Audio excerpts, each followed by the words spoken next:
Aujourd'hui, j'ai le plaisir de recevoir au micro une invitée qui a littéralement choisi d'amener les projecteurs derrière la scène entrepreneuriale.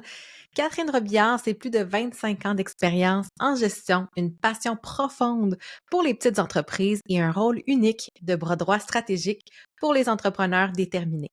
Dans son livre Le backstage de l'entrepreneuriat, elle lève le voile sur ce que l'on ne dit pas assez, hein, la solitude, l'incertitude, les risques, mais aussi le courage et l'évolution qui font partie du quotidien d'un entrepreneur. En ce moment, Catherine vit elle-même un gros pivot dans sa business. On va décortiquer ça ensemble. Pourquoi ce besoin de changement maintenant? Comment elle s'y prend concrètement? Et qu'est-ce que ça peut nous apprendre sur nous aussi là-dedans comme entrepreneurs? Bref, un épisode riche en réflexion, en coulisses et en vérité trop souvent passées sous silence.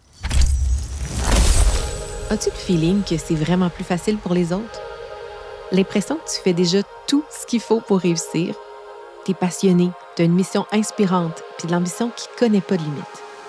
Mais la jungle entrepreneuriale est remplie de fausses promesses et de stratégies trop compliquées. 180 degrés, c'est bien plus qu'une mesure. C'est une perspective, un horizon. Je suis Mélanie Allé, fondatrice de Synapse Marketing.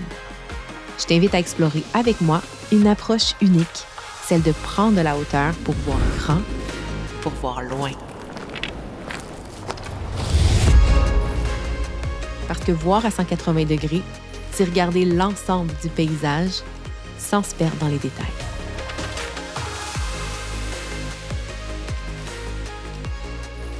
Alors, bienvenue Catherine Robillard.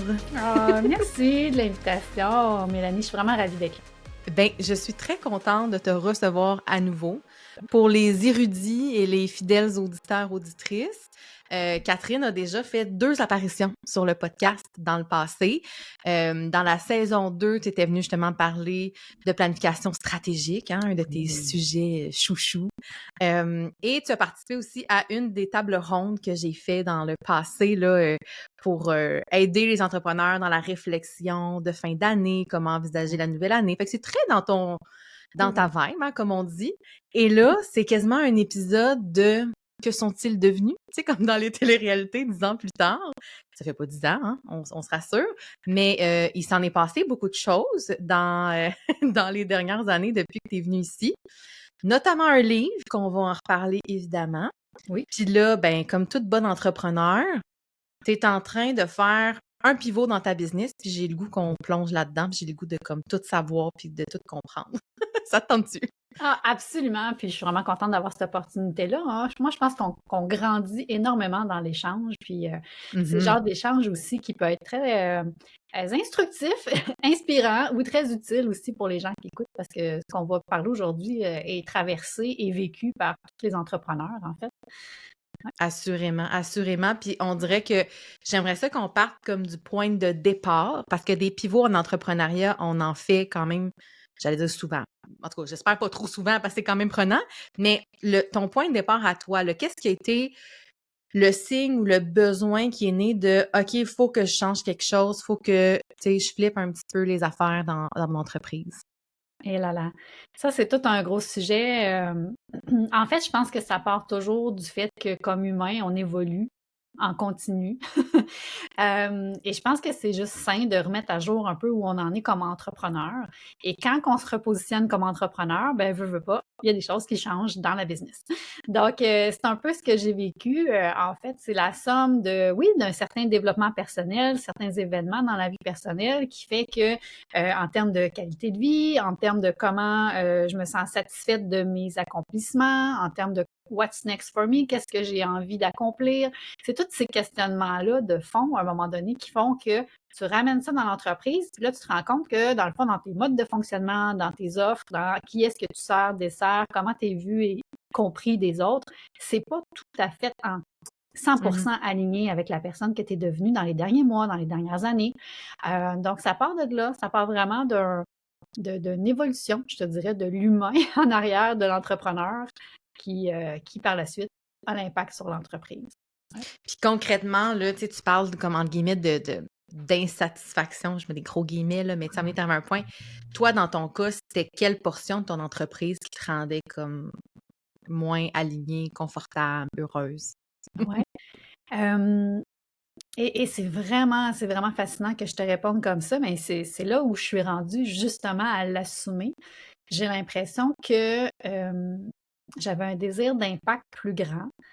Pas en termes d'impacter plus grand, développer une notoriété plus grande. Un impact plus grand, c'est-à-dire de rechoisir le type de projet et l'endroit où j'allais avoir un impact dans le parcours de l'entrepreneur. Parce qu'au début, tu parles que, dans le fond, moi, j'ai déjà adressé dans ton podcast la planification stratégique, les bonnes questions à se poser en début d'année, des choses comme ça. Ouais. Donc, tout ce qui est à aider les entrepreneurs à mieux s'organiser, à mieux planifier, c'est sûr que ça fait partie de moi, c'est mon naturel. Par contre, mon sincère désir d'impact pour l'entrepreneuriat au Québec est à un autre niveau. Et c'est pas tant que j'étais insatisfaite, mais c'est Mhm. que j'ai un désir de satisfaction plus grand qui me poussait ou qui m'attirait plutôt. Donc, ouais, ça a provoqué un requestionnement, puis qui a mis en branle le prochain pivot. Hmm. Puis tu sais, dans la réflexion, parce que là, je sais que c'est pas à l'heure où on enregistre l'épisode, c'est pas comme finalisé, c'est pas canné, c'est encore en mouvement réflexion, mais est-ce que dans ton cas, ça vient avec un changement, par exemple, de clientèle cible? Est-ce que ça se traduit dans tes offres? Est-ce que c'est tout ça à la fois? C'est le positionnement, c'est le brand que j'ai compris entre les branches aussi. Ça a été Absolument. quoi le premier, disons, sujet, volet à attaquer pour toi? Et là là, ouais, oui, je pense que ça a été comme tout en même temps. Puis Mmh. c'est venu aussi par la somme du fait que, hem, au tout début, j'enseignais la planification stratégique, j'accompagnais en planification stratégique et les plans stratégiques avaient beau être sur la coche, des maudits beaux plans, les plans restaient quand même sur le coin du bureau, tu sais? Fait que tout a démarré avec, la prise de conscience que, cette planification-là stratégique fait un bout de chemin, mais qu'il y a tout un pan, qui était pas, qui doit être là, en fait, qui est dans le fond tout l'ordre du backstage de l'entrepreneuriat. On pourra en parler, mais tout ce qui se passe en arrière de la scène entrepreneuriale vient impacter est-ce que le plan va se faire mettre en place ou pas? Est-ce que le plan va se concrétiser ou pas? Et ce que je me suis rendu compte à l'intérieur de ça aussi, c'est que l'entrepreneuriat, c'est des boucles. C'est des boucles dans lesquelles on se remet en question, on vit des requestionnements. Après ça, on retrouve des réponses, on retrouve un élan, on surfe. On Ouais. surfe sur une motivation, une énergie incroyable, mais à un moment donné, il y a toujours une prochaine étape devant nous. Il n'y a pas de ligne d'arrivée en entrepreneuriat. Et à chaque fois qu'on arrive à mettre des choses en place et à s'installer, s'instaurer dans un certain confort, il y a d'autres étapes qui nous interpellent en avant de nous ou qui nous poussent en arrière pour devoir re-questionner la suite et se repositionner. Donc ça, c'est quelque chose que j'ai pris conscience et que je me suis mis aussi à enseigner, accompagner les entrepreneurs là-dessus. Et, ben en fait, c'est ça, j'en fais pas exception. C'est que moi, je me re-questionne ensuite par la suite. Est-ce que je suis satisfaite? Est-ce que je suis fière? Est-ce que je vais réussir à remplir mon sentiment d'accomplissement souhaité? Et c'est ces questionnements-là que sur lesquels je chemine avec mes clients, quand je me les pose à moi-même, c'est là où comment je fonctionnais avant ne répondait plus nécessairement à mon besoin. Donc, j'ai pris un petit détour pour répondre à ta question, Mais c'est mais un très bon euh, détour. c'est ça, c'est sûr que la planification stratégique, ça a fait un bout de chemin pour moi dans mon parcours entrepreneurial. Je me cachais un peu en arrière de l'expression bras droit stratégique parce que Oui. je voulais pas être reconnue comme une coach. Je voulais pas nécessairement être un mentor, une stratège, une conseillère, une consultante. J'avais pas un de ces rôles-là qui me définissait entièrement et pour moi, bras droit stratégique m'a servi pendant 7 ans à pouvoir dire que je suis tout ça selon le besoin de l'entrepreneur. Maintenant, quand j'explique tout ça, les gens font «Wow, ça fait bien du sens, on aime ça». Oui, Par contre, hem, je vois marketingment venir. parlant, on va le dire comme Ouais. ça fait pas le travail. Les gens étaient un petit peu perdus sur bras droit stratégique. Est-ce que c'est un service administratif? Est-ce que je suis une adjointe? Est-ce que je suis une adjointe exécutive? Est-ce que je suis une online business manager? Est-ce que je suis une Mmh. OBM? Ouais. Et ça semait beaucoup de confusion sur mon rôle, puis ma posture, puis qu'est-ce que je fais réellement. Et j'étais toujours dans la justification. Et c'est là, à un moment donné, je dis, ben, je veux pas passer la majorité de mon temps à devoir expliquer Ben qui je oui. suis. Je veux que les gens comprennent qu'est-ce que je peux faire pour eux. Et c'est là que je me suis rendu compte de ma propre limitation. Comme entrepreneur, on est expert dans plein de choses. Puis Oui. on a besoin de compléter nos compétences avec des gens autour de nous. Et là, je me suis dit, ben, comment on peut redéfinir bras droit stratégique? Comment on peut redéfinir Catherine Robillard pour que les gens comprennent ce que je veux apporter à l'entrepreneuriat au Québec et ce que je peux faire dans le parcours d'un entrepreneur? C'est tellement intéressant ce que tu dis, Catherine, parce que je le sais que quand on se lance, là, trouver le fameux titre, hein, c'est comme vraiment challengeant. Est-ce que je suis consultante? Est-ce que je suis stratège? Comme tu as dit, il y en a plein. Il y a le terme coach aussi, qui est des fois le galvaudé, le mal-aimé, peu importe, là. Le Euh, fourre-tout, on peut dire. le fourre-tout, oui, c'est ça, exactement.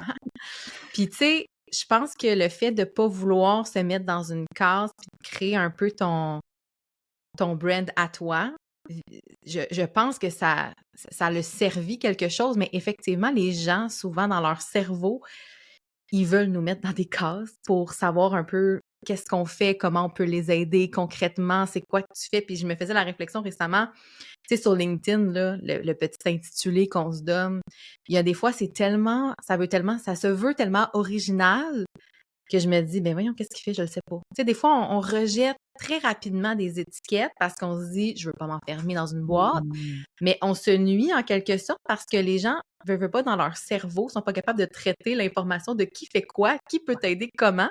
Fait que je trouve ça Ouais. intéressant que tu le nommes parce que des fois, on résiste. Tu sais, moi, j'ai résisté à stratège. Mmh. Je vais te le dire pourquoi. Parce que je trouvais que ça faisait un peu pompeux. Je trouvais que stratège, ça faisait je suis un peu machiavélique et je fais des plans puis tout ça. Puis finalement, fait que moi, je prenais le terme consultante, surtout au Mmh. début. J'étais comme, ouais, consultante, ça paraît bien, mais tu sais, ça fait pas trop. Puis tu vois, finalement, j'étais comme, ben, je sais pas, fais pas de la consultation, c'est pas que, tu sais, c'est pas Exact. ça. Fait que je suis contente que tu le nommes, en fait, parce que bras droit stratégique, ça peut ouvrir la porte à tellement de choses. Oui. Euh, ouais. Puis c'est intéressant parce qu'on est pour les tripeuses de numérologie, tu sais, cette année, on est une année 9 de fin de cycle. Fait que j'ai l'impression que tu closes un chapitre, puis un cycle avec bras droit stratégique. Fait que c'est comme excitant de voir ce que tu prépares pour ce nouveau cycle qui Oui. s'amorce. Ben oui, c'est excitant, mais je pense que c'est important pour tous ceux qui se questionnent à savoir s'ils sont rendus là ou ceux qui sont là-dedans. Tu sais, c'est quand même important de le nommer que c'est très inconfortable. Ah C'est oui. inconfortable parce que ça fait 7 ans que j'ai bâti une certaine notoriété aussi sous bras droit stratégique, même Mhm. si c'est pas tout le monde qui comprenne ce que c'est réellement. Ouais. Puis je dis ça avec beaucoup d'humour, là, mais euh, le backstage entrepreneuriat, l'univers, tu sais, du guide pratique du backstage entrepreneuriat fera toujours partie de mon univers. Ça, Mhm. on met pas ça dans le recyclage du tout, du tout. Euh, Faire évoluer bras droit stratégique, pour moi, c'est vraiment de venir assumer ce que je peux vraiment et réellement apporter à l'entrepreneuriat au Québec. Ça, je le répète. Bras droit, backstage de l'entrepreneuriat va suivre. C'est bras droit stratégique, en fait, à qui je vais devoir faire un petit rituel de remerciement, vraiment, parce que ça demande beaucoup de préparation à laisser aller. Parce qu'il faut comprendre aussi que ça fait 7 ans que je bâtis site Internet, page de vente, Ouais. euh, template, PowerPoint, formation, atelier, PDF, formulaire, signature. Écoute, on peut à peine imaginer tout ce que ça requiert Mhm. quand on démarre, donc quand on fait un repositionnement total où tout est à changer. C'est très confrontant aussi, c'est très tentant de mettre le gros orteil là-dedans puis de reculer aussi en disant ah non, non, je ferai ça l'année prochaine. C'est Oui, très c'est tentant. ça. Oui, mais non, là, le processus est enclenché, je suis prête. J'ai fait le travail aussi personnel que ça demande, Mhm. ce qui a fait partie aussi du backstage. Hein. Toute nouvelle étape dans l'entreprise aussi demande beaucoup de travail sur soi. Donc, que je viens de nommer, qui est tout le lâcher-prise et le laisser-aller de ce qui était là pour se préparer à accueillir ce qui s'en vient. Mmh. Puis là, je le sais que c'est pas entamé, mais c'est pas finalisé. Y a-tu des affaires que tu peux nous dire en avant-première ou que tu te qu'est-ce qui est sûr dans ta tête à l'heure actuelle où on enregistre? Y a-tu Oui. des certitudes dans la direction puis dans peut-être un nouveau titre que tu veux nous dévoiler? Je sais pas. Tan, tan, tan! Roulement de tambour. Ben oui, on est vraiment là-dedans. En fait, j'étais en réunion hier avec l'équipe avec qui je travaille, donc c'est vraiment tout chaud. Mais c'est sûr que je suis rendue prête à assumer que mon logo sera mon nom. Donc, Mmh. c'est la grosse bombe, là, boum. Boum. Et je le dis de façon très assumée, mais je veux encore là que les gens comprennent que c'est des mois de travail parce que au début, je résistais, pour prendre ton mot que j'adore. J'avais beaucoup de résistance à venir me mettre de l'avant comme ça. Tu sais, pour moi, bras droit stratégique, pendant des années, ça a été de dire, ben, peu importe comment je choisis d'être puis de travailler, ben, c'est bras droit stratégique. Puis je suis comme cachée en arrière de ça. Et là, non, c'est vraiment de venir assumer, c'est moi, c'est mon parcours, mon bagage, mes compétences et ma sincère volonté de venir impacter l'entrepreneuriat. Donc, c'est Catherine Robillard, c'est ça qui va être mis de l'avant.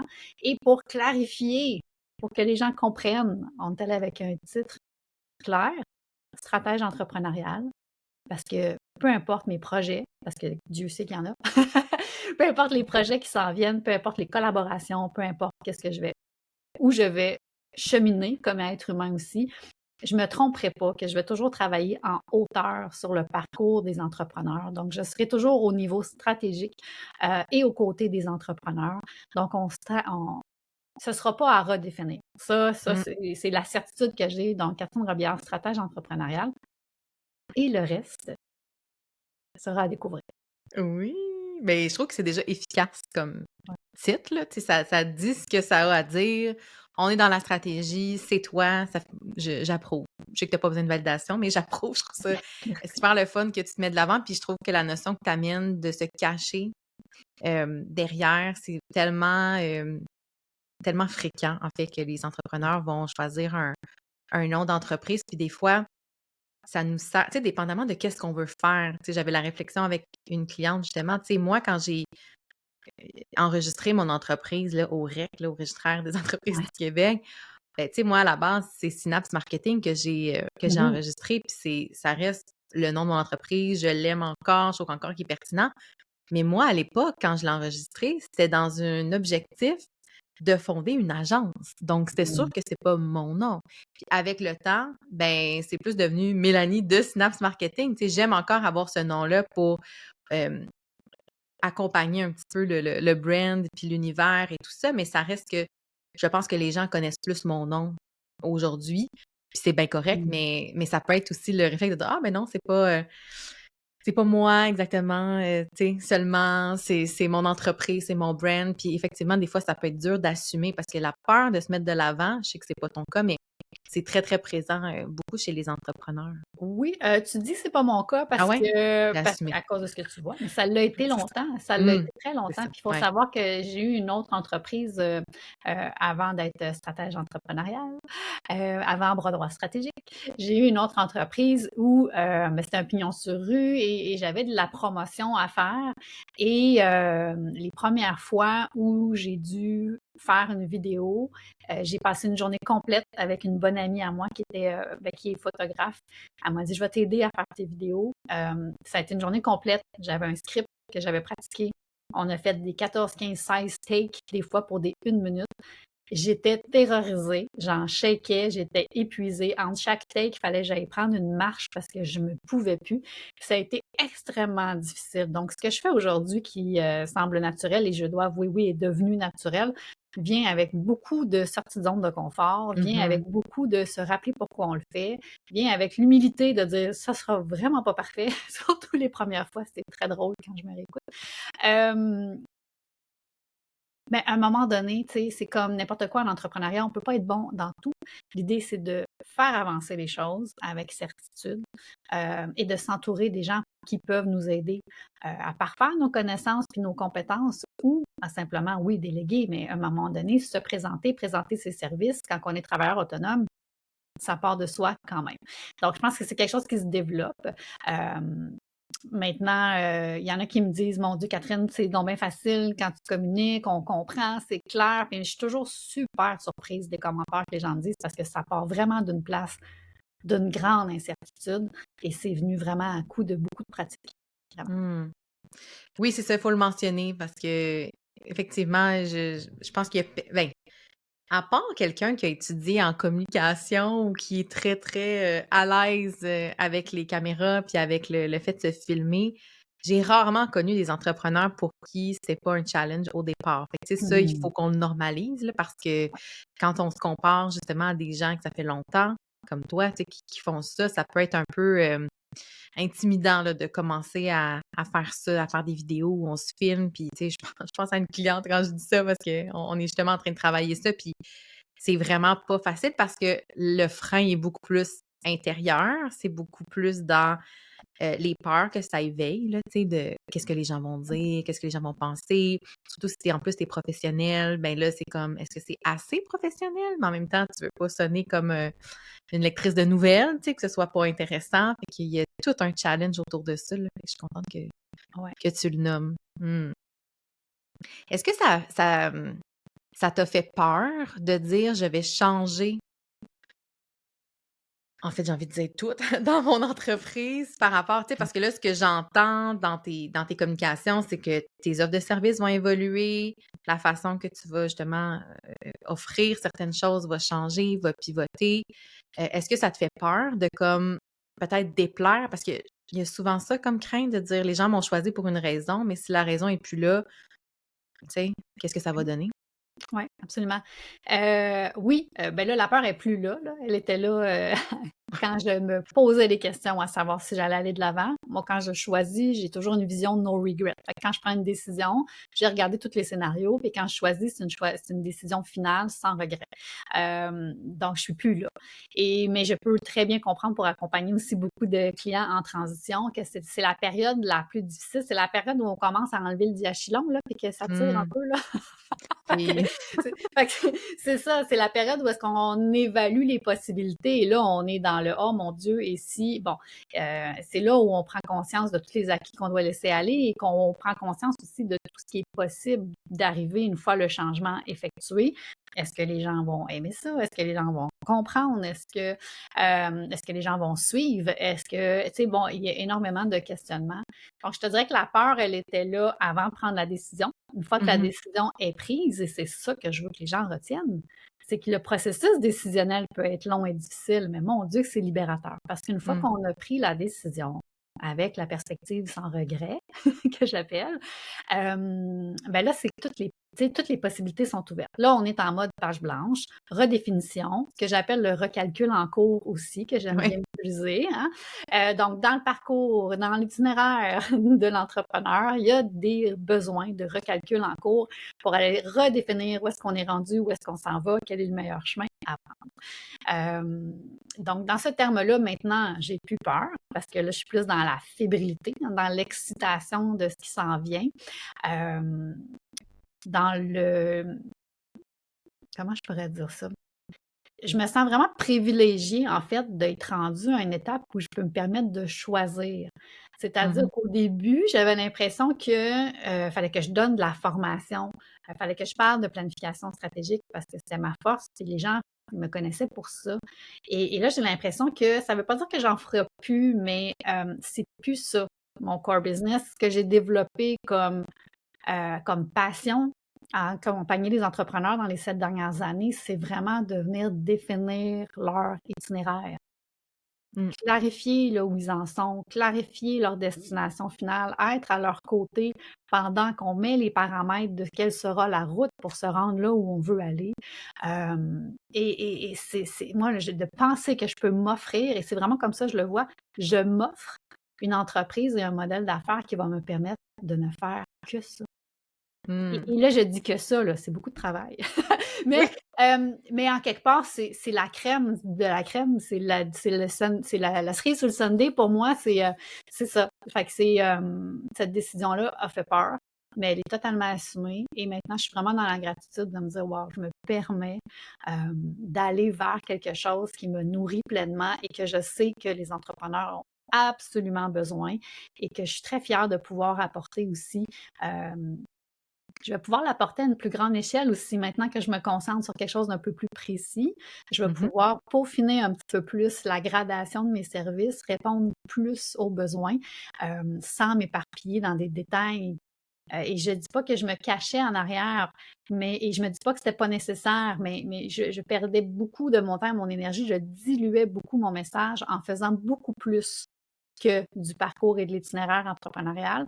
Et c'est là que j'ai hâte de voir. Et puis, je suis bien excitée de voir qu'est-ce que ça va donner pour la suite. Hmm. Je sais pas si c'est le côté marketing en moi, mais on dirait que quand je t'écoute, je sens déjà un petit champ lexical tendre du spoiler, je sais pas, là. Je dis ça, je dis rien, mais on dirait que je suis comme ah, c'est intéressant. Ah, ok, je t'écoute. Puis je vois les petits indices. Il y a un C'est petit comme fil conducteur en arrière de oui, ça. c'est ça, exactement. C'est comme si tu laisses, là, comment ils appellent ça, les Easter eggs, là, bref, les petits indices cachés Voilà. pour découvrir un petit peu. Puis peut-être que quand ça va être diffusé, l'épisode, les gens vont faire, ben voyons, c'est ça, on le sait, mais regarde, Mhm. nous autres, en ce moment, on vit le moment que c'est une surprise qui s'en vient. Absolument. Puis Euh, en quelque part aussi, c'est une surprise, puis pas parce que c'était déjà des expressions ouais, que c'est j'utilisais. vrai. Puis oui, je le reconnais qu'il y a le champ lexical avec le nouveau brand qui s'en vient. C'est juste que j'ai pas l'impression de me dénaturer présentement. C'est Ben non. vraiment, vraiment ma perspective. C'est vraiment comme ça que je présente ce que je fais aux côtés des entrepreneurs. Donc, ça fait juste valider que je suis sur la bonne voie. Exact, c'est ça. C'est pas rien tu nous changes pas complètement d'univers, mais je trouve ça intéressant de voir comment ça va se traduire après dans le brand et les offres qui s'en viennent. C'est intéressant. On dirait que je ressens un peu une vibe de je fais ce pivot-là, c'est assumé, c'est ça que j'ai goût de faire, qui m'aime me suivre. Tu sais, c'est plus ça que je vois que dans la crainte de allez-vous m'aimer encore? Tu sais, j'aime c'est la façon que tu Ouais, vois ben, on ça. se serait parlé il y a peut-être 3 mois, puis Mmh. j'étais là par contre, là. J'avais vraiment un stress, sous-jacent là, de dire je vais parce que on se le cachera pas, c'est beaucoup de temps, c'est beaucoup d'énergie, c'est des grosses décisions, Ben mais oui, c'est aussi beaucoup d'investissement monétaire, hein, oui, on se le cachera ça coûte pas. cher. Donc j'avais vraiment un stress il y a quelques mois quand j'ai pris la décision, quand j'étais sur le point de prendre la décision parce que, j'ai dans les dernières années déjà mis énormément d'investissement, dans différents projets, pour lesquels souvent j'arrivais à retrouver mon investissement de départ, peut-être générer un peu de profit, mais j'ai jamais eu des succès rocambolants. Mon Dieu, j'ai de la misère. Retentissant. Retentissant, merci. Je sais pas, Ça c'est n'a que j'ai jamais montré. été au-delà de mes expériences et tout, et c'est pas nécessairement l'objectif ici, sauf que ça fait peur quand même de dire je vais injecter une autre grande somme d'argent. Est-ce que c'est justifié à ce moment-ci de mon parcours entrepreneurial? Est-ce que je fais le bon investissement au bon endroit auprès des bonnes personnes dans le bon timing? Ça, c'est des questions très saines là, qu'il faut se Mhm. poser quand on transitionne en entreprise et en entrepreneuriat. Donc, j'ai pas échappé à ça. Donc, le stress était là. Le stress, là, il s'est vraiment transformé en fébrilité et je prends soin de le dire aussi parce que souvent, les entrepreneurs vont arrêter leur questionnement parce que le niveau de stress est trop intense, alors que c'est le moment où il faut Mmh. aller au bout pour prendre la décision, comme je disais avec la vision no regret, parce que de l'autre côté de la peur, il y a les plus belles choses, il y a les plus grandes opportunités, il y a l'aisance, il y a la fierté, il y a la satisfaction. Tu sais, c'est tout ça qu'il y a de l'autre côté. Donc, ça peut encourager les gens qui vivent un certain stress dans des grandes prises de décision présentement. Là, ça vaut vraiment la peine de se rendre de l'autre côté. Mmh, j'aime ça, j'aime ça. Puis justement, par ton expérience, comment un entrepreneur c'est quoi les clés du succès d'un pivot entrepreneurial selon toi? Tu sais, parce que tu as vu les gens les entrepreneurs qui pivotent, qu'est-ce qui assure, entre guillemets, un certain succès? Ouais. Ben, premièrement, je vais répondre à ta question, mais je veux juste dire que ce que je vais répondre peut être discutable parce que je crois beaucoup à la personnalisation. Donc, c'est pas parce que je te Mmh. donne un 1, 2, 3 que c'est à suivre les étapes et le succès sera garanti, parce que Clairement. chaque circonstance est différente. Tu sais, le pivot, il arrive quand dans le parcours et il arrive pour quelle raison dans le parcours? Est-ce Mmh. qu'il est poussé par quelque chose ou il y a une aspiration qui aspire devant? Et le pivot sera pas le même si c'est quelque chose qui est quasiment obligatoire versus quelque chose qui est inspiré, qui est Mhm. attendu ou qui est, oui, donc qui est inspiré. Donc ça, déjà, ça va venir faire changer. Assurément, qu'est-ce qui va mettre les chances de son côté de faire un beau pivot sain? C'est de se faire accompagner. Là, c'est sûr que je vais prêcher pour ma On prêche paroisse, pour, ouais, c'est ça, hein, on prêche pour mais l'accompagnement, mais. mais moi-même, j'ai pas pu arriver à tout faire. Tu sais, je suis allée chercher de l'aide extérieure parce que il y a un moment donné une limite à ce que nous, on peut gagner en perspective avec nous-mêmes. C'est ça le concept. Tu sais, faire un pivot, c'est vraiment d'aller s'ouvrir à quelque chose de différent, d'aller vers quelque chose de complètement différent ou de s'éloigner de quelque chose qu'on a eu l'habitude de faire et de mettre en place. Donc, pour ça, ça prend plus qu'un cerveau. Donc, d'aller Ouais. chercher de l'aide, de l'accompagnement, c'est un point essentiel pour le pivot. Deuxième chose, vraiment importante, de se laisser le temps, l'espace nécessaire. C'est pas là qu'il faut accélérer. C'est vraiment là où il faut ralentir. C'est dans les moments où on trouve un peu le temps long, qu'il y a des bruits de criquets, que le stress augmente, qu'on a 3 fois plus de questions que la veille. C'est là où il faut prendre notre temps. Hmm. Parce que quand c'est là qu'on va trop vite, c'est là qu'on regrette. Donc, de donner l'espace et le temps nécessaire d'aller au bout de chacune des réflexions. Pour moi, je pense que ça fait partie intégrante de ce qui pourrait être une clé de succès. Donc, se faire accompagner, de se donner suffisamment d'espace et le temps. Ensuite, je pense que c'est un peu ce que je résumais. Je pense qu'il n'y aura pas un pivot réussi si l'entrepreneur derrière n'était pas prêt. On peut pas Donc, forcer le pivot, c'est ce que tu veux dire. ouais, Ouais. oui, puis tu sais, je pense qu'il y a une notion d'incubation aussi qui est importante. Donc oui, dans l'espace, puis s'accorder du temps pour trouver les bonnes, tu sais, prendre les bonnes décisions, tout ça, mais je te dirais un petit peu plus deep dans l'humain en arrière de tout ça. Tu sais, l'humain doit se gérer dans le changement à venir aussi. Il y a une notion de visualiser le changement à venir, de prendre le temps de parler aux gens proches de soi du changement qui s'en vient, tu sais, pour intégrer il y a ça qui arrive. Là, présentement, je vais faire des changements, il y a ça qui va changer. Ah, ça me fait peur, ça m'excite, ça, je suis vraiment pas certaine.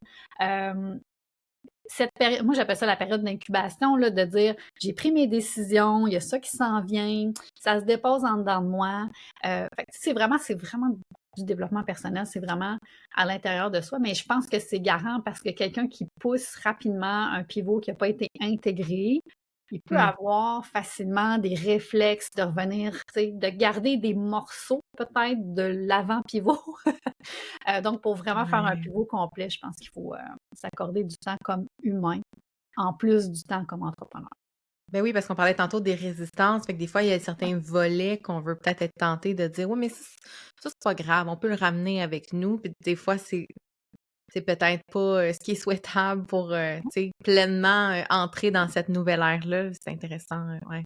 Exact. Puis, tu sais, moi, Ouais. dans mes débuts, au début, je suis arrivée avec une stratégie de dire, bon, j'ai 4 réseaux sociaux que j'entretiens. Et là, je me suis dit, OK, bold move, je vais n'en garder qu'un seul.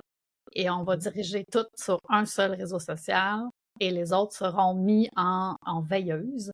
Et c'est un bold move de penser à ça, mais il n'y a rien comme là, être en train de programmer les publications qui font les annonces officielles et faire le calendrier de publication d'un seul réseau social.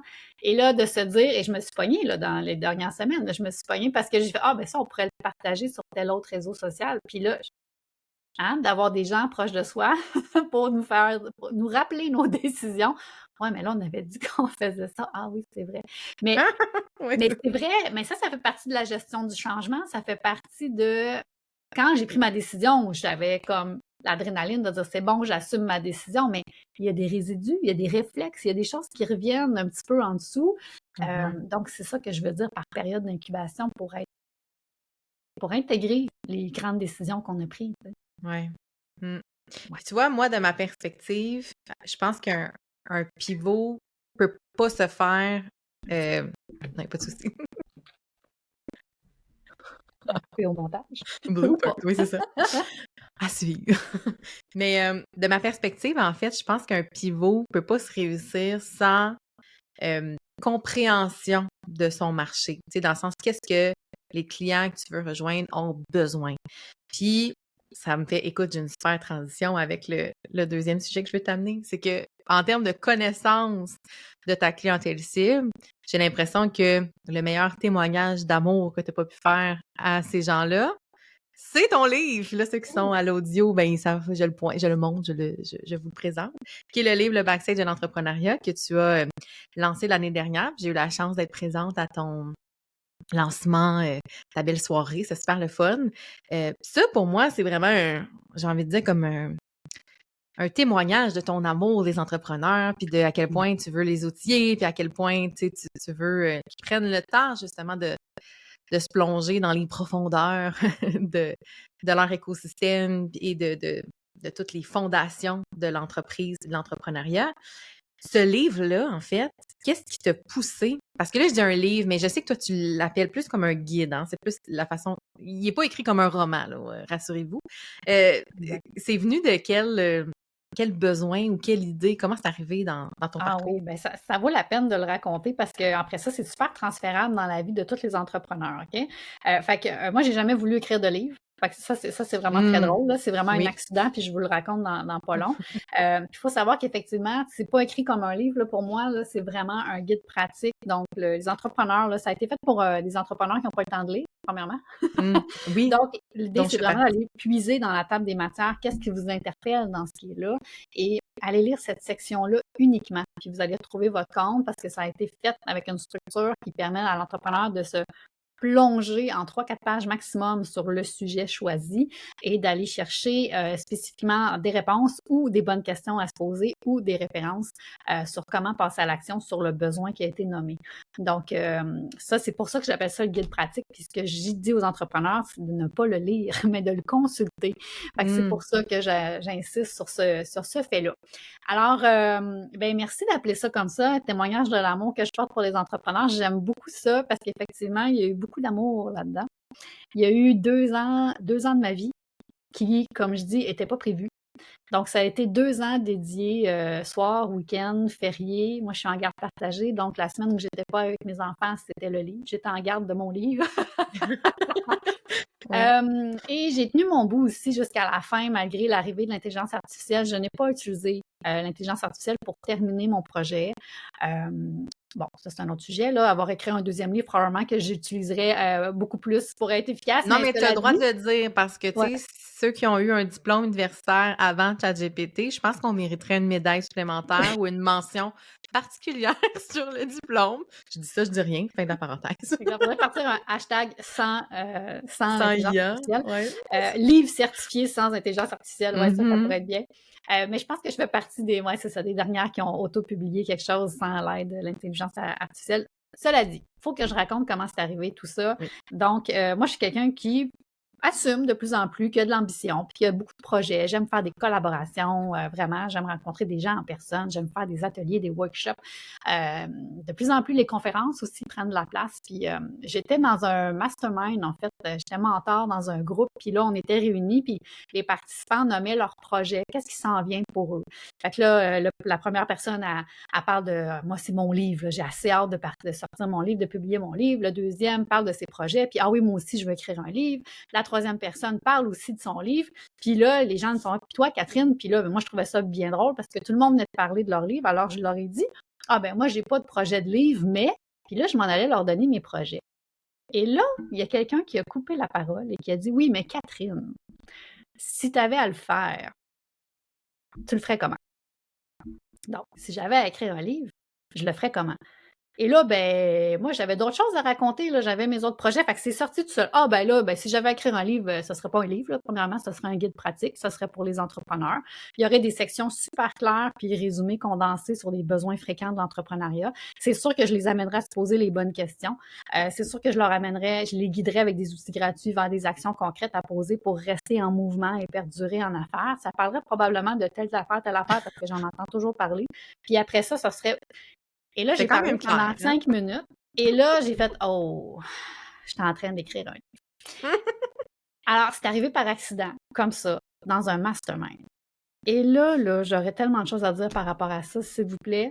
Première chose, premier takeaway de ça, là, c'est qu'à chaque fois, s'il vous plaît, que vous avez une idée qui vous passe par la tête, que vous tassez rapidement. Demandez-vous, si vous aviez à le faire, vous le feriez comment?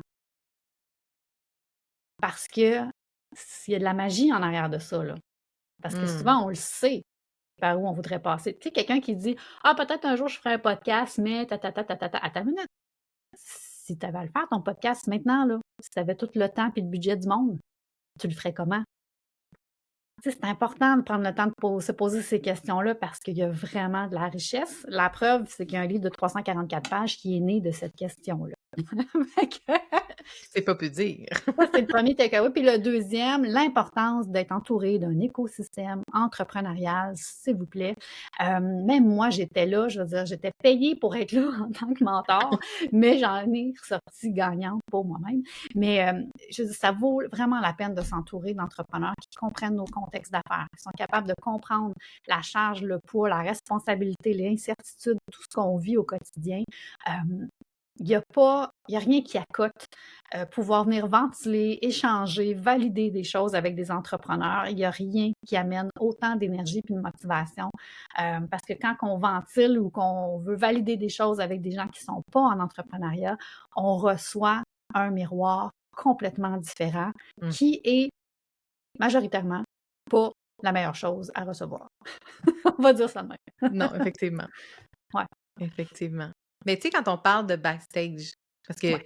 j'aime l'image de, tu sais, que tu amènes aussi même avec, tu sais, la couverture du livre, puis, tu sais, le backstage, c'est les coulisses, c'est qu'est-ce qu'on ne voit pas sur le stage, c'est qu'est-ce que, tu sais, justement, le grand public n'a pas accès à. Super Mhm. belle syntaxe. Mais c'est quoi qui est tabou, finalement, pour toi dans l'entrepreneuriat? C'est quoi qui n'a pas assez de place sur la scène? Parce que c'est ça que tu plongeais beaucoup, en fait, comme sujet dans ton livre, mais c'est quoi les plus grands tabous, selon toi, de Ben, l'entrepreneuriat? il y en a juste un. Il y en a juste un et c'est ça que j'ai voulu mettre en lumière avec le guide pratique, c'est le développement personnel qui est Mmh. nécessaire pour perdurer en affaires. C'est exactement là. Tu sais, moi, j'ai étudié au HEC et je peux vous garantir qu'il n'y a rien des sujets de mon livre que j'ai étudié ou qu'on m'a parlé au Ouais. HEC. Et pourtant, c'est 344 pages de réalité entrepreneuriale, là. Les gens, elles me le disent, là, ils se reconnaissent dans le livre, ils ont l'impression que j'ai écrit ce livre-là pour eux. Parce que c'est ça sur le terrain, c'est ça qui se passe. Chaque entrepreneur rentre quotidiennement à son bureau, peu importe si c'est un pignon sur rue ou un bureau dans ta chambre, là, mais chaque entrepreneur se lève le matin et s'installe pour travailler, doit faire face à son autocritique, doit trouver son courage, doit être audacieux, doit trouver sa motivation, sa constance, son focus, doit prendre soin de sa clarté, doit prendre des décisions courageuses, doit prendre soin d'écouter ses ambitions, il y a une tonne de besoins qui font directement état de qui es-tu toi comme humain?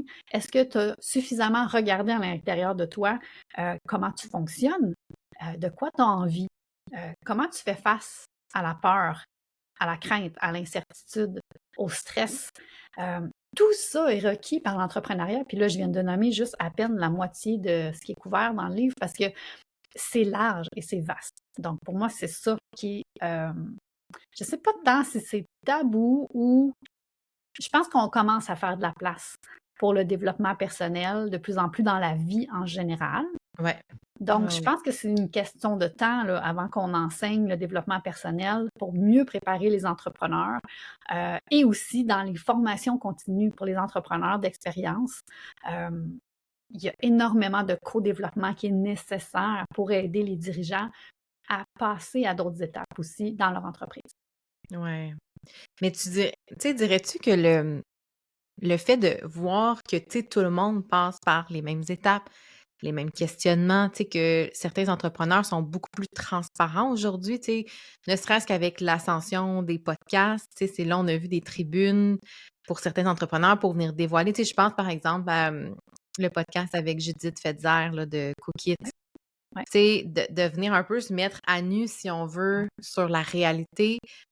Tu sais, dirais-tu que c'est comme la meilleure voie de passage pour que ça se détabouise, si je peux le dire comme ça? Ben, c'est sûr que Ou la pas forcément? transparence aide. Moi, j'appelle ça un peu, c'est comme si on donnait accès aux coulisses, on a tassé le rideau, Tu sais, les coulisses sont Ouais. accessibles, mais encore, tu sais, il faut y aller, là. Il faut aller porter attention pour aller fouiller, pour entendre. C'est pas nécessairement une information qui est mise sur la scène entrepreneuriale Mmh. ou pas encore assez, selon moi, en tout cas. Ouais. Et pourtant, il y a tellement de richesse là-dedans. Parce que si la population, en général, puis là, écoute, ça m'émeut même d'en parler tellement c'est important pour moi. Si la population en général était consciente de tout ce que ces entrepreneurs-là vivent au quotidien pour amener leur projet à bien, leur vision, leur message, et c'est des gens qui pourraient choisir là, d'avoir une vie bien plus facile et beaucoup plus payante. Mais non, ils choisissent de continuer d'avancer à contre-courant la majorité du temps, avec tout le stress que ça fait subir à leur famille et à leurs proches. Euh, je pense que les entrepreneurs devraient vraiment être beaucoup plus reconnus, beaucoup plus soutenus, beaucoup plus compris et encouragés parce que c'est eux les porteurs de changement de la société. C'est eux qui peuvent apporter des nouvelles idées, les innovations, faire évoluer leur domaine. Et c'est souvent des gens qui sont cachés dans le backstage. C'est ça qu'on voit sur la scène, c'est souvent des grands succès ou des grands échecs. Tu sais, Nicolas Duvernois, Caroline Néron, les deux ont eu du spotlight en masse, en masse, en masse. Puis je les adore, les deux, comme entrepreneurs. Mais entre Caroline Néron, Nicolas Duvernois et plein d'autres qu'on pourrait nommer, Ouais. il y a 50 nuances d'entrepreneuriat différentes. Puis il y a tellement de monde dans le backstage qui ont des histoires incroyables, puis qui mettent du temps, puis de l'énergie, puis des efforts, juste pour venir contribuer une petite goutte dans un océan de changement qui est nécessaire dans le monde. Bref, moi, je pourrais surfer là-dessus pendant une demi-heure, mais c'est ça que je souhaite mettre en lumière avec le backstage, que c'est difficile, que c'est exigeant et qu'il y a des humains qui se dépassent quotidiennement pour arriver à essayer de contribuer, ne serait-ce, comme je dis, une petite seule goutte à la fois dans un océan de changement qui est nécessaire. Ouais, ça Est-ce que me... ça te challenge des fois de voir le courant peut-être de nouveaux entrepreneurs un petit peu plus, je vais dire, Gen Z, qui vendent un petit peu le rêve de l'entrepreneuriat comme quelque chose d'hyper accessible, d'hyper facile? Hmm. Est-ce que toi, ça te challenge, sachant tout ça, tu sais, en ayant parlé à plein d'entrepreneurs aussi dans les dernières années? Mettons, ça fâche-tu, Catherine Robillard, ce genre de discours-là de t'es bonne en rédaction, tu sais, tu peux faire un gros salaire juste avec ça, puis monétiser. Tu sais, comme pour toi, c'est Ben, ce rêve-là. il y a deux volets, OK? Parce que là, tu m'amènes un exemple concret, là, mais tu sais, là, ce que tu viens de nommer, c'est comme un exemple de vente du rêve, OK? Fait que là, il y a Ouais. le côté, euh, le marketing qui vend le rêve de l'entrepreneuriat, et il y a le côté, les entrepreneurs qui ont du succès rapidement, par charisme, par chance, par bon timing, Timing, ouais. par je me suis levée un matin, j'ai pensé à ça, je l'ai fait, puis j'ai eu 100 000 vues, puis, puis j'ai fait Ouais. 300 000 OK. C'est parce que ça fait partie de l'entrepreneuriat aussi. C'est une réalité entrepreneuriale. La notion de timing, de charisme, de chance, elle est là aussi en affaires. Ça me fâche pas du tout parce que ça fait partie de la game. Si ça peut en inspirer d'autres, que ça peut être facile, parfait. Ben, ça reste que de toute façon, est-ce que cette personne-là va être encore là dans 6 mois, dans 3 ans, sans se réinventer, sans se regarder, sans s'introspecter à l'intérieur, sans se sécuriser à l'intérieur? Faudra voir. Mhm. OK? Ouais. Mais ce qui me fâche, parce que je pense que ta question voulait aller là. Ce qui me fâche, par exemple, c'est effectivement, c'est le sur-marketing, parce que le marketing, c'est correct, c'est sain, mais le sur-marketing de je vais faire de l'argent en vendant le rêve que tu peux faire de l'argent. C'est là Mhm. où moi, ça vient me toucher. C'est sûr que j'accepte que ça fait partie des couleurs de l'entrepreneuriat. Mais je trouve que ça nuit à l'industrie, ça nuit à énormément de professionnels qui ont une véritable compétence pour amener réellement des gens à être rentables dans leur entreprise et même très profitables. Mais c'est ça, c'est qu'il y a des gens qui crient plus fort que Ouais. d'autres un message qui n'est pas toujours proche de la réalité. Et c'est sûr que ça vient chercher moi et donc d'autres professionnels aussi qui aimeraient bien pouvoir bien faire les choses sans avoir à crier plus fort que tout le monde. Mais c'est ça. Tu sais, il y a une partie de tout ça qui vient me chercher, mais il y a aussi une partie qui fait partie de la réalité entrepreneuriale. Euh, Ça prend des couleurs différentes pour répondre aux besoins de tous, je crois. Oui, effectivement. Je pense qu'il faut accepter que ça existe, puis aussi qu'on n'a pas tous le même éthique, la même vision du marketing, justement, puis c'est ça, comment on veut se mettre de l'avant, qu'est-ce qu'on veut mettre de l'avant plutôt aussi comme rayonnement, ça va tout changer, puis il faut faire la paix parce que sinon on va être fâché souvent, hein? Puis c'est pas, c'est pas de l'énergie bien dépensée, tant qu'à moi. On pourrait être fâché là, là. On pourrait se Mais fâcher, taper sur la table, mais on le fera pas. On le fera pas. Mais, tu sais, on parle de backstage, justement, de ce qu'on voit pas, de la réalité. Puis tu l'as nommé, puis je suis contente que tu l'aies nommé, c'est difficile. Tu sais, c'est pas juste un monde de licorne, puis de... Tu sais, un peu comme le meme que je vois souvent passer là, sur l'entrepreneuriat, de genre, je voulais plus travailler de 9 à 5, je suis devenue entrepreneur, puis maintenant je travaille 24/7. Tu sais, c'est un peu ça. C'est oui, comme, ouais, on s'imaginait des fois qu'on va choisir notre horaire, on va travailler 20 heures. Il y en a qui réussissent, puis c'est vraiment cool, mais c'est vraiment pas chose répandue. C'est pas la majorité des entrepreneurs travaillent excessivement fort, beaucoup d'heures, qui ne comptent pas. Mais ce serait quoi, selon toi, ayant eu accès à beaucoup de backstage et de coulisses dans les dernières années, c'est quoi le défi numéro un en ce moment que tu observes le plus souvent, s'il y en a un? Je sais qu'on a chacun nos réalités, mais tu sais, parce que tantôt on a effleuré un petit peu, tu sais, intelligence artificielle et tout ça. Est-ce que tu vois un défi qui revient souvent parmi tes clients, clientes? oui, ça se résume en un mot, décision. Oh, OK. J'aime ça. L'enjeu de la gestion du temps Hmm. est le symptôme qu'il y a une décision qui n'a pas été prise. Et ça, c'est commun, là, à des gens en démarrage, des gens qui ont 17 ans, 22 ans, 24 ans d'années d'expérience en affaires, des gens qui ont une, deux, trois entreprises. N'importe qui dit « je suis débordé continuellement ». Et là, je le comprends, là, moi aussi, là, je veux dire, je suis très fréquemment débordée. Mais je me le rappelle que c'est un symptôme, qu'il y a une décision qui n'a pas été prise. Donc, la décision de déléguer plus, la décision de dire non à certaines choses ou de dire oui à d'autres, la décision de reconstruire un horaire qui fait plus de sens pour nous si on est particulièrement fatigué, si on a plus de demandes. En période de rentrée scolaire, est-ce que, s'il vous plaît, on peut ajuster les horaires comme entrepreneur, surtout si vous êtes travailleur autonome puis que vous avez entier pouvoir décisionnel sur votre horaire? Pouvez-vous, s'il vous plaît, si vous êtes parent, ajuster en période de rentrée scolaire? C'est fou comment j'entends les entrepreneurs dire: «Ah, la rentrée, ça me fait, tu sais, comme tout déborde». C'est comme, oui, mais c'est parce que c'est le même à chaque année, là. Ça va être comme ça à chaque année, là. Fait que fin août, début septembre, donnons-nous du lousse dans nos horaires, s'il vous plaît. Fait que non, mais c'est ce genre de décision-là que je veux dire, c'est que, et si on n'arrive pas à faire ça comme entrepreneur, travailleur autonome, 100% décisionnel de notre horaire, si on n'arrive pas à diminuer notre emploi du temps fin août, début septembre pour accommoder notre vie familiale, alors là, oui, la question se pose, mais pourquoi es-tu entrepreneur? Pourquoi es-tu à ton compte? Parce qu'effectivement, normalement, tu es parti à ton compte pour avoir accès à cette certaine liberté-là et une qualité de vie. Et je suis très bien placée pour savoir que les entrepreneurs, c'est pas eux qui ont la meilleure qualité de vie. Quand on regarde en termes de nombre d'heures travaillées, au niveau du stress, de la charge continuelle, la charge mentale, il y a des gros enjeux. Euh, mais encore là, c'est renversable. Et là, je cherchais le bon mot. C'est Réversible? ben, Non, c'est c'est pas pas tant ça. Non, réversible, c'est pas ça que je veux dire, mais non, c'est ça. on peut faire basculer cette Oui. réalité-là, c'est vrai. Et ça veut pas dire augmente tes prix fois 3, puis travaille 3 fois moins, puis ça va équilibrer, là. C'est pas C'est un si peu simple. simpliste, là, comme C'est un façon peu de voir les simple. choses, ouais. Mais le message ici, c'est que avoir l'impression d'être continuellement débordé, de manquer de temps, de ne pas avoir la liberté qu'on souhaitait, c'est un symptôme qu'il y a une décision à prendre sur est-ce que le modèle d'affaires fonctionne pour toi?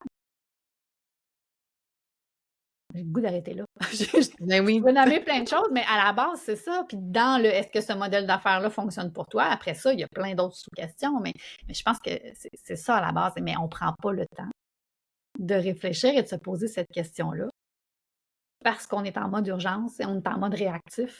Puis il y a de la demande, donc on veut y répondre parce qu'on est stressé. parce qu'on a la peur du manque, parce qu'on a besoin de stabilité, parce qu'on a besoin d'un plus gros fonds de roulement, parce qu'on n'a pas fait de prévisionnel pour nos dépenses, puis parce que non, mais parce que C'est vrai. Je ris parce que c'est vrai, c'est mais exactement. moi, j'entends ça à la semaine longue, tu sais, Ouais. et c'est sans jugement, c'est dans beaucoup d'accueil, d'amour, parce que vous êtes ces gens-là que je viens de décrire, c'est eux qui choisissent ça tous les matins parce qu'ils veulent apporter quelque chose de différent dans leur domaine, à leur façon, et c'est beau, mais c'est ce que je veux passer comme message, c'est que ça se décide, tout ça. Ouais, puis je trouve puis tu sais, sous le chapeau de la décision, tu sais, dans ce que tu dis, j'entends aussi la priorisation. Parce que, tu sais, moi, au niveau du marketing, c'est sûr que sur papier, tout peut être fait. Genre, tu pourrais avoir ta chaîne YouTube, ton podcast, ton blog, toutes les plateformes de réseaux sociaux que tu veux, etc.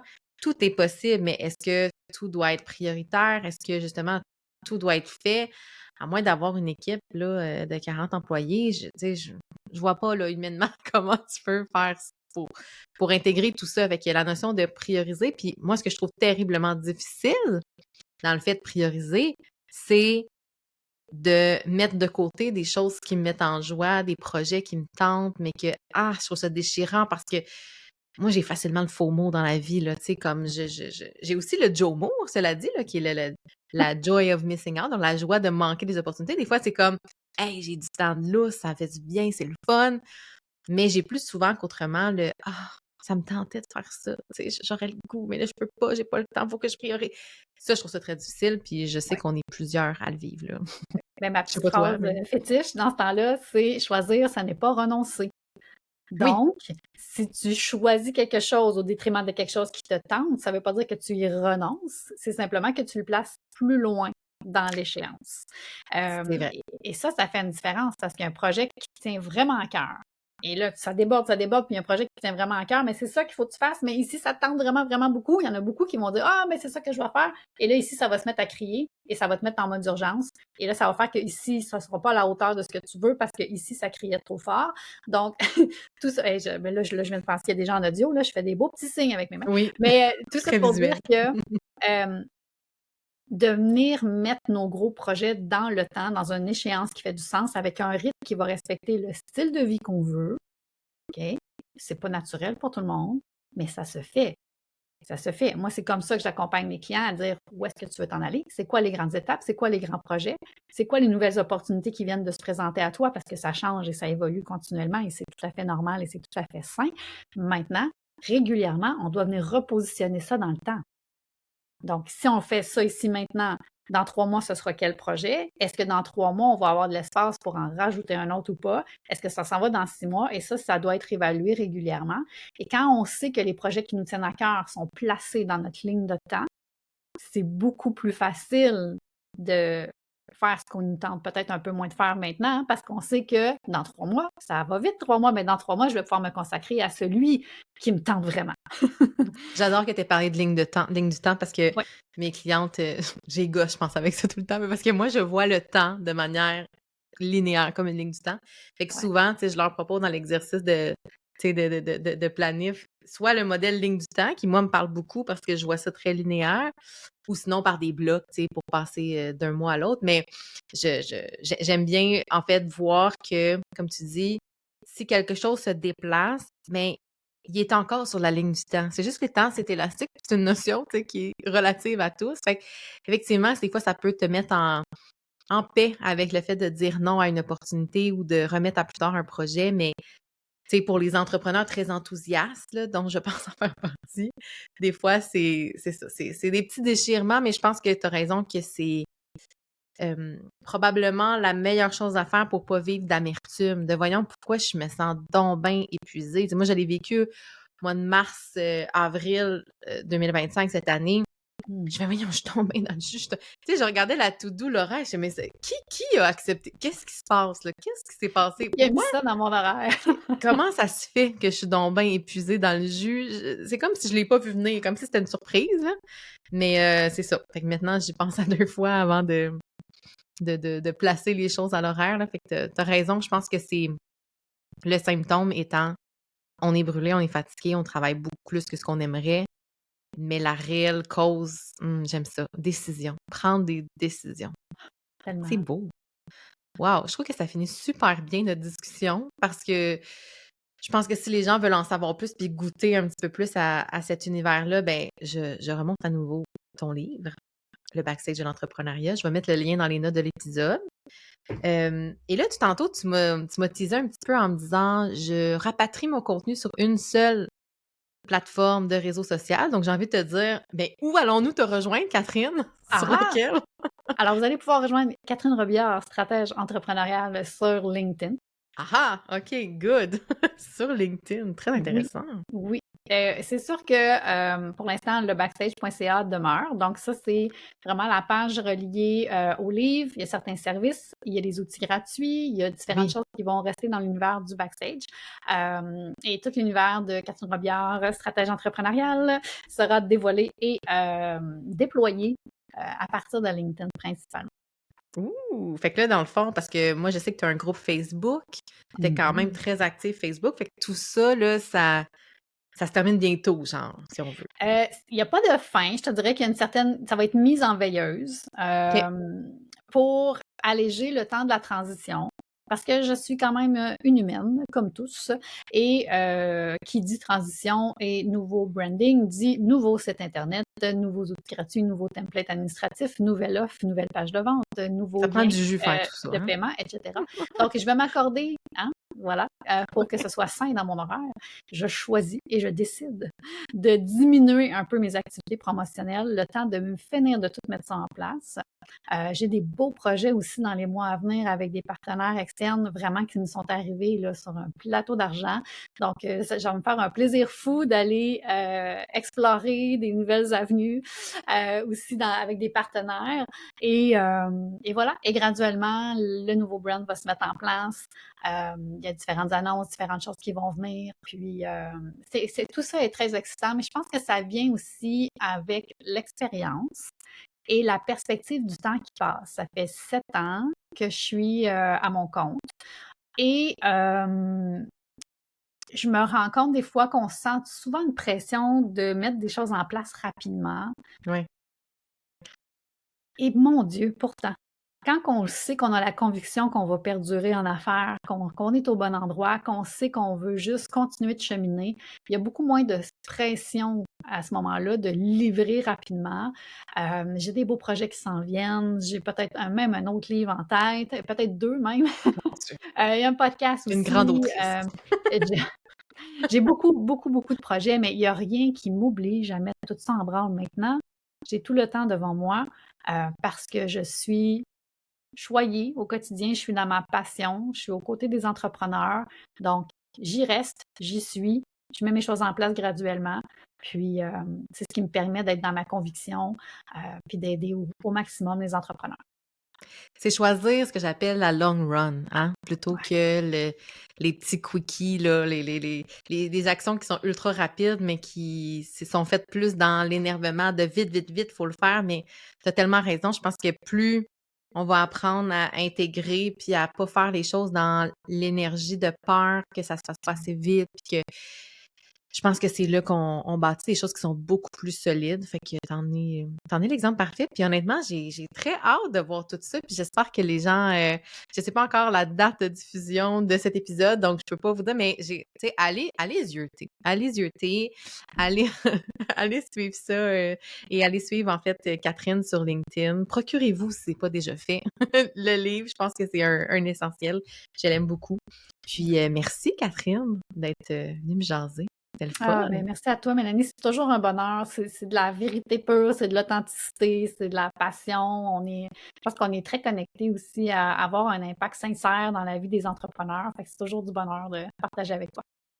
Ça me fait plaisir. Plaisir partagé. C'est ça. Quand on a les mêmes valeurs, c'est sûr que c'est beaucoup plus fluide comme échange parce que c'est comme on se comprend. Là, tu sais. On est là pour la même chose aussi. Fait que Ouais. je pense que ça paraît. Puis merci d'être venu partager ta belle vision. Puis on se retrouve très bientôt sur ton compte LinkedIn. Je sais même pas si on est amis LinkedIn, connectés sur LinkedIn. Je vais aller voir ça Moi, de je ce l'ai. pas.